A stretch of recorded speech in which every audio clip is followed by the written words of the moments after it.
అందరికి నమస్కారం. నేను శిరీష. ప్రస్తుతం మనతో పాటు ఉన్నారు ప్రముఖ ఆధ్యాత్మికవేత్త, జ్యోతిష్య వాస్తు పండితులు బ్రహ్మశ్రీ ఉమామహేశ్వర సిద్ధాంతి గారు. గురుగారితో మాట్లాడతాం. నమస్కారం గురుగారు. గురుగారు, ఆగస్టు మాసంలో కన్యా రాశి వారికి ఎలా ఉండబోతుందంటారు? ఎలాంటి జాగ్రత్తలు తీసుకోవచ్చు అంటారు? ఆర్థిక పరంగా, ఆరోగ్యపరంగా ఈ మాసంలో వీరు ఎలాంటి జాగ్రత్తలు తీసుకుంటే కలిసి వస్తుందంటారు? సర్వమంగళ మంగళ్యే శివే సర్వార్థ సాధకే శరణ్యే త్రయంబకీ దేవి నారాయణీ నమోస్తుతే. ఓం శ్రీ గురుభ్యో నమః. ఓం శ్రీ గం గణపతియే నమః.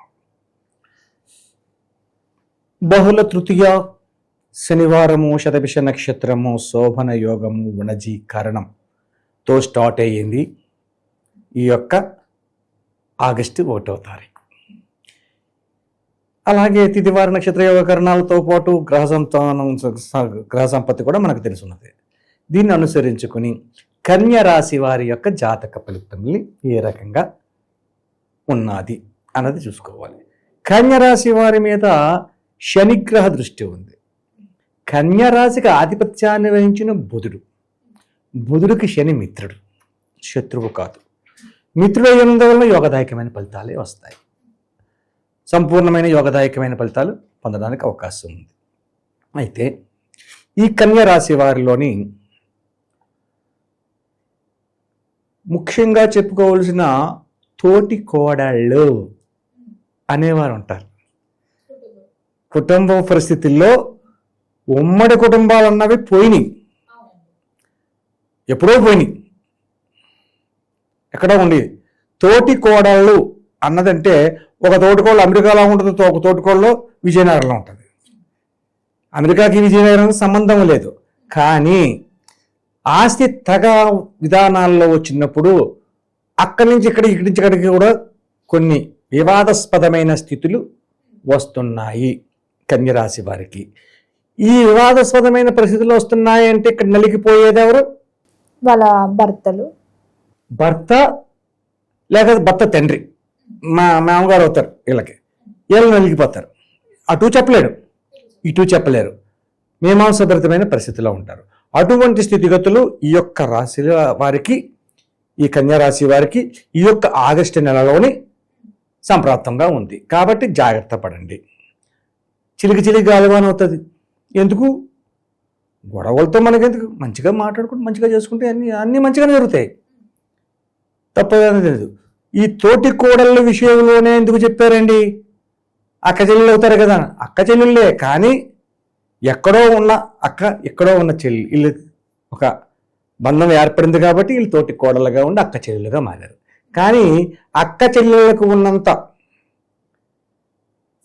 అనుబంధ విధానం వీళ్ళకు ఉండదు.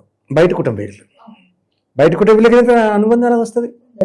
ఎంత ఉన్నా అక్క అది చూసా, నాకంటే మంచి చీర కట్టుకుంది, అబ్బో ఈవిడ నాకంటే మంచి హారం పెట్టుకుంది అనే భావాలు వస్తుంది. అటువంటి విధానంలో నలిగింది ఎవరో? మీ తమ్ముడి గారిని చూడండి, ఎంత బాగా చూసుకుంటున్నాడో, మీరు ఉన్నారు ఎందుకని వీడు వెళ్ళిపోతారు. అటువంటి గొడవలు రావడానికి అవకాశం ఉంది కుటుంబంలో. చిలికి గాలి వాళ్ళని అయితే వద్ది అనేక రకమైన ఇబ్బందులకు గురవుతారు. కన్యరాశి వారికి ఈ యొక్క ఇంటిలో ఉన్న ఆడవారి వలన ఇబ్బందికరమైన స్థితిని పొందడము, కోర్టు వ్యవహారముల దాకా వెళ్ళడం జరుగుతుంది. కోర్టు దాకా వెళ్ళాలి. గొడవలు పెరిగితే ఏమవుతుంది? కాబట్టి జాగ్రత్త పడితే ముందుగా బాగానే ఉంటుంది. దానికి తగిన రెమెడీ చేసుకుంటే అవి కూడా పోతాయి. ప్రతి 100 దరిద్రాలకు అనంత కోటి ఉపాయాలు ఉంటాయి. కాబట్టి దాని యొక్క ఏదైనా మన చేతిలోనే ఉంది, మన నాలుగుతోనే ఉంది, మన నోటితోటే మాట్లాడుకోవడం జరుగుతూ ఉంటాయి. అటువంటి పరిస్థితుల్లో ఉన్నది. ఇక వ్యాపార రంగంలోని, వ్యవహార రంగంలోని, ఉద్యోగ రంగంలో ఉన్నవారు పరిస్థితులు ఏ రకంగా ఉన్నాయి? వ్యాపారాలు బాగానే ఉన్నాయి, వ్యవహార విధానం చాలా బాగుంది, ఉద్యోగ రంగంలో ఉన్నవారు బాగుంది, ముఖ్యంగా పోలీసు రంగం వారికి చాలా చాలా చాలా బాగుంది. కన్యరాశిలో ఉన్న పోలీసు రంగం వారు ఎవరైతే ఉన్నారో వాళ్ళకి అసామాన్యమైన కీర్తి ప్రతిష్టలు, ప్రమోషన్స్, ఎక్కడెక్కడికో ఊహించిన విధంగా అన్ని మంచి జరిగే విధానాలు ఈ యొక్క కన్యరాశిలో ఉన్న పోలీసు రంగానికి ఉంది. సరేనండి, ఇంతవరకు బాగానే ఉంది, పోలీసులు మెచ్చుకున్నారు, మరి లాయర్ల విషయం ఏంటండి? కన్యరాశిలో ఉన్న లాయర్లకు కూడా వాక్కును పెంపొందించుకునే అవకాశం ఉంది.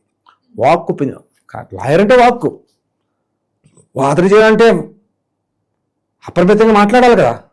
అది కూడా ఈ యొక్క రాళ్ళకి యోగదాయకమైన స్థితిని పొందడానికి అవకాశం ఉంది, ముఖ్యంగా చెప్పుకునే రాశులకి.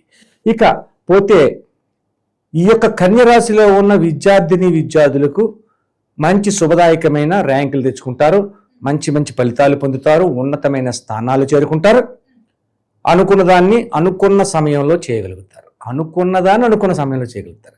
ఎందుకంటే వాళ్ళలో ఉత్సుకత పెరిగి, ఉత్సాహం పెరిగి వెంటనే చేద్దామనే ఆదుర్ద పెరుగుతుంది. ఆ ఆదుర్ద వల్ల ఎప్పుడో చేయాలనుకున్న పని వెంటనే చేస్తారు. అయితే ఆలోచనాపరమైన స్థితిగతులు కూడా వస్తాయి. అంటే మంచి ఆలోచనలు చేస్తూ ఉంటారు. ఎలాగా ర్యాంక్కి మనం కనీసం లేదంటే 50 ర్యాంక్ తెచ్చుకోవాలి, 60 ర్యాంక్ తెచ్చుకోవాలనుకున్న వాళ్ళు ఇంకా ఎక్కువ తెచ్చుకునే అవకాశాలు ఎక్కువగా ఉంటాయి. అటువంటి విధంగానే కన్యరాశి వారికి ఉంది, యోగదాయకమైన ఫలితాలు పొందుతున్నారు అని చెప్పుకోవచ్చు. ప్రయత్నం చేయండి, జరగచ్చేమో. ఆలోచన లేకుండా అలాగుంటుంది. విదేశ గమనానికి వెళ్ళాలన్న ప్రయత్నం చేయండి. కొంచెం కష్టమైనా ఏమో ఫలించవచ్చు. దానికి తగ్గ రెమెడీస్ కూడా కన్యరాశి వారు చేసేదానికి యోగదాయకమైన పరిస్థితులు పొందుతారు. ఆ రెమెడీల వల్ల జరుగుతాయి. ఇక ఆరోగ్య విషయాన్ని తీసుకోవాలి. ఆరోగ్య విషయంలో తీసుకుంటే చిన్న చితకగా వచ్చే అనారోగ్య పరిస్థితులే కానీ, అపరిమితమైనటువంటి రోగాలు రావడం కానీ, లేకపోతే ఇంకొక ఆపరేషన్స్ చేయాలా అనే భావోద్వేగం కలిగినటువంటి పరిస్థితులు కానీ కలగవు. ఆరోగ్యం బాగుందన్నారు కదా గురువుగారు, మనం ఎలా ఉన్నా పర్వాలేదు, ఏం తిన్నా పర్వాలేదు, తప్పది. మీ జాతి మీరు ఉండాలి. మనం చెప్పిన మాటను విని ఎదరికెళ్ళిపోకూడదు. ఆ రకమైన నిర్ణయాలు సానుకూలంగా తీసుకుని ఎదరికి వెళితే ఈ రాశి వారికి ఉన్నతమైన స్థానాన్ని చేరుకుంటారు. మరి ఎవరైతే విదేశాలకు వెళ్ళాలనుకుంటున్నారో, విదేశ గమనాలకి వెళ్ళాలనుకున్న వారు ఆలోచించదగ్గవలసిన విషయం ఏంది? ఇక్కడ కొద్దిగా ఆలోచించదగ్గమైన విషయం ఏంది? ఎందువల్ల ఆలోచించదగ్గమైన విషయం ఏంది అంటే, కన్యరాశి మీద రాహు దృష్టి లేదు, గురు దృష్టి లేదు, యోగదాయకమైన గ్రహ దృష్టి లేదు, శని దృష్టి ఒకటే ఉంది. కాబట్టి ప్రయత్నం చెయ్యండి. మరి గురుగారు, ఈ మాసంలో వీరికి ఏ దైవనామస్మరణ బాగుంటుందంటారు? ఎలాంటి రెమెడీస్ చేసుకోవచ్చు అంటారు? మిథున రాశి వారికి చెప్పినట్టుగానే కన్య రాశి వారికి కూడా శ్రీ వెంకటేశ్వర స్వామి నామాన్ని జపించుకోవాలి. వెంకటేశ్వర స్వామి విధానంలోనే జపించాలి. ఎందుకయ్యా వెంకటేశ్వర స్వామి నామాన్ని జపించాలి అంటే, శని దృష్టి కన్యరాశి మీద ఉంది కాబట్టి వెంకటేశ్వర స్వామి నామాన్ని జపించినందువల్ల యోగదాయకమైన స్థితిని పొందుతారు. అంటే తులసిమాలలు వెంకటేశ్వర స్వామికి సమర్పణ చెయ్యండి. సాధ్యమైనంత వరకు మీకు ఉన్న ప్రసాదంలో చక్ర పొంగలని నివేదన చేయండి. శనివారం నాడు చక్ర పొంగలని ఇంట్లో చేయండి. మీకు తోచినంత, 1 కేజీయో 1/2 కేజీయో 1/2 కేజీ మీకు ఎంత చూస్తే అంత ఆ చక్ర పొంగల్ని గుడిలోకి వెళ్ళి నివేదన చేయమని చెప్పండి. కొంతమంది బంతులు మీరు వండినేమి పెట్టమండి అంటారు. అది ఒక ఇబ్బందికరమైన పరిస్థితి. లేదా మీరే పెట్టండి అంటే ఆయన ఉండమంటే 100 ఏదో 1000 అవుతుంది అంటాడు. కాబట్టి మీరే ఇంటికాడ మడి కట్టుకుని శుభ్రంగా చక్కెర పొంగల్ని ఇవ్వండి.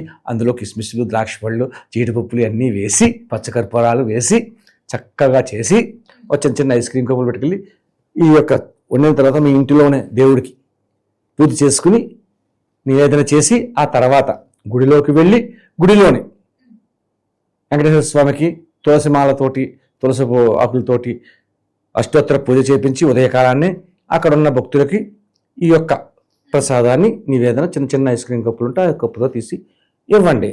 ఇలాగ పంచిపెట్టండి. ఎన్ని శనివారాలు వస్తే అన్ని శనివారాలు చేయండి. ఉన్నతమైన స్థితిగతులు పొందుతారు. కోర్టు వ్యవహారాల్లోకి వెళ్ళే పరిస్థితులు తగ్గుతాయి. ఆరోగ్యమైన స్థితిగతుల్లో యోగదాయకంగా ఉంటారు. ఉన్న ఏది చెయ్యాలనుకున్నా అనుకూలవంతమైన పరిస్థితి వస్తుంది. అలాగే మీకు తోచిన విధంగా ఈ యొక్క వారంలో, మాసంలో ఎన్ని వారాలు, ఎన్ని రోజులు కాదు, మీకు తోచిన విధంగా ఉన్న వారాల్లో మీకు అనుకూలవంతమైన పరిస్థితులు ఉంటే మీ మిత్రులకు కానీ, మీ సహోద్యోగులకు కానీ, మీ యొక్క బంధువులకు కానీ, ఎవరికైనా సరే ఆహార విషయం వచ్చే సమయంలో, అంటే భోజన కాలంలో శుభ్రంగా మీ పక్కన కూర్చోబెట్టి వాళ్ళకి భోజనం పెట్టండి. అన్నదానం చెయ్యాలి. అన్నదానం చేయాలంటే 100 మంది పెట్టాలంటే వేరే విధంగా అవుతుంది. అక్కర్లేదు. మీకు తోచిన బంధువులు ఎవరో ఉంటారు, లేదా మిత్రుడు ఉంటాడు, మిత్రుడు భోజనం చేసారా, చేయలేదు అన్నాడు, భోజనం చేద్దాం అని మీ క్యారేజ్ తెచ్చుకున్నారా, కొంచెం ఎక్కువ పట్టుకెళ్ళండి, ఎత్తర తినండి. లేదు హోటల్కి వెళ్తారా, హోటల్కి వెళ్ళండి, శుభ్రం భోజనం పెట్టమనండి, డబ్బులు మీరు కట్టండి, అన్నదానం అయిపోతుంది. అలాగా ఈ రకంగా అన్నదానం సాధ్యమైనంత మటుకి, అనుకూలత కలిగినంత మటుకి నెల రోజుల్లోనే ఎంత ఉంటే శ్రావణ మాసంలో అన్నదానం చేస్తే వెంకటేశ్వర స్వామికి, లక్ష్మీమాతకి ఎంతో ప్రీతికరమైన సంతృప్తి చెందుతారు. కాబట్టి ఆ రకమైన రెమెడీని పాటించండి. గురుగారు, మొత్తం మీద ఆగస్టు మాసంలో కన్యా రాశి వారికి ఎలా ఉంది, ఎలాంటి జాగ్రత్తలు తీసుకోవాలో తెలియజేసినందుకు ధన్యవాదాలు. ఆయుష్మాన్ భవ.